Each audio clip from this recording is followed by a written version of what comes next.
Hey everybody, what's going on? This is Justin with Stone Age Ball Pythons. I'm making this video to show you how I prepare my frozen rats to feed my ball python collection. I've got some requests from customers and other people on how I do it, so I thought I'd make a video, make it easy for you guys to find it, and repeat the same method. It should be pretty beneficial for you, especially if you're like only feeding one or two snakes. This is probably best. So you want to take your rat pup, put it in a Ziploc baggie, make sure it's closed so there's no water leaks in. But then, so I just have cold tap water, and I set my tongs on top of it or something heavy to weigh it down so it's fully covered in the water.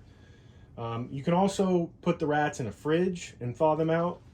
That normally takes like a day to 2 days depending on how many you're thawing out.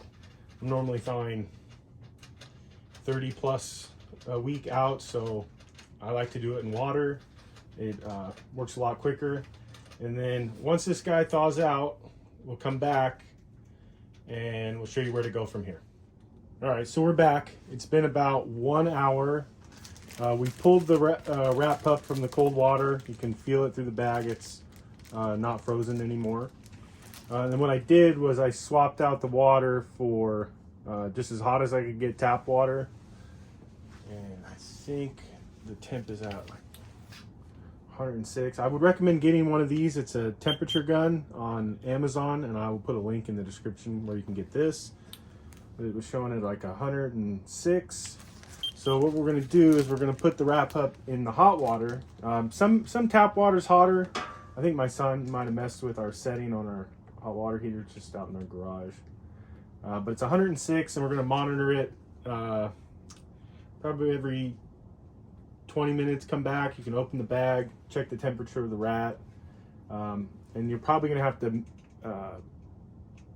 switch out the water at least once. But we're aiming to get the rat to about 105. I think the natural body temperature is 106, and the warmer you get it, like you want it to be just tap water, like out of the faucet. You don't want to boil it, you don't want to microwave it, you don't want to heat it up in any way, just to naturally absorb the heat out of the water.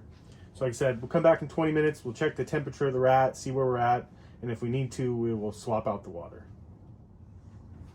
All right, everybody, we're back. The water temperature in the bucket got down to about 90 degrees, and the rat pup was at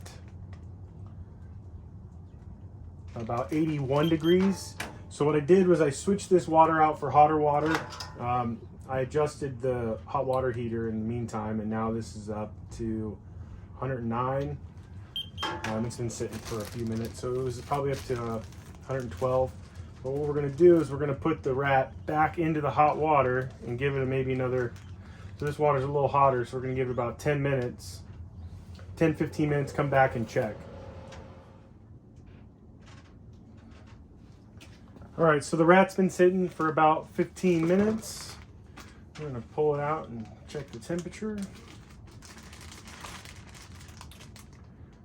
I'm putting the rat at about 92, 93. So what I did, so the temperature of the water is still at 100 degrees. So we're going to put the rat back in the water for a little bit, and I brought over a cup of water that's really hot, just out of the tap water, hot water, but still it's hot, hotter than the 100. And we're just going to let it soak for maybe 10 more minutes and then come back and check.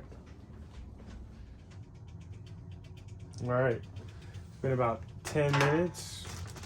Check the temperature of the pup again.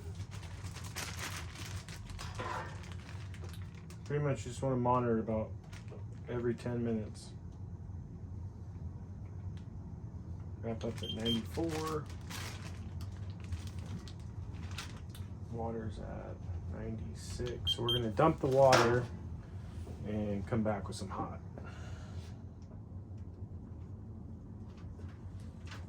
All right, so it's been another 10 minutes in the really hot water. I'm gonna double check the temperature. Yeah, it's at 102, 103. That's good. So what we'll do, I'll show you. So I grabbed the rat, by the hindquarters, just like that. It allows you to mimic the head and shake it if you need to. So we're gonna feed the pastel clown. Bring it up here.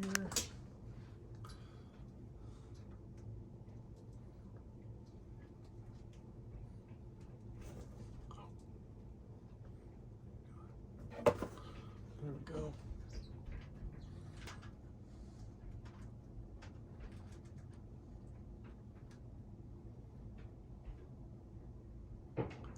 And like this one's had a couple meals of frozen thawed, but like on the first ones, I will grab the back of the legs and give it a little shake to mimic it as if it's alive, just to stimulate the snake a little bit. Yeah, it's simple as that. Get it to about 103 to 106, and then just like that. If you have any questions, feel free to comment below, reach out, let me know. Thanks for watching.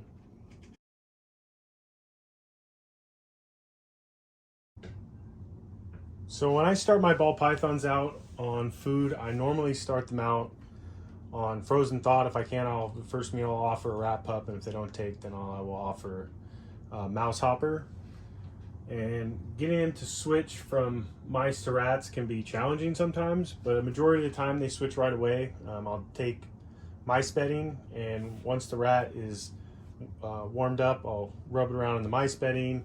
Sometimes I'll let it sit there for a few minutes and gather the scent of the mice, and then I'll offer it. And I don't know, 8 or 9 out of 10 times, they'll switch to rats just like that.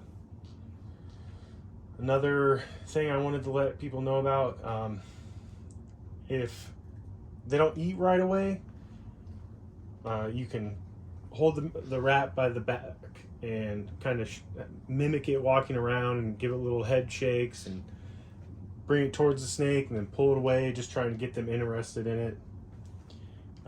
Yeah, if you have any other questions or concerns, reach out on Instagram or shoot me a comment down below. Thanks.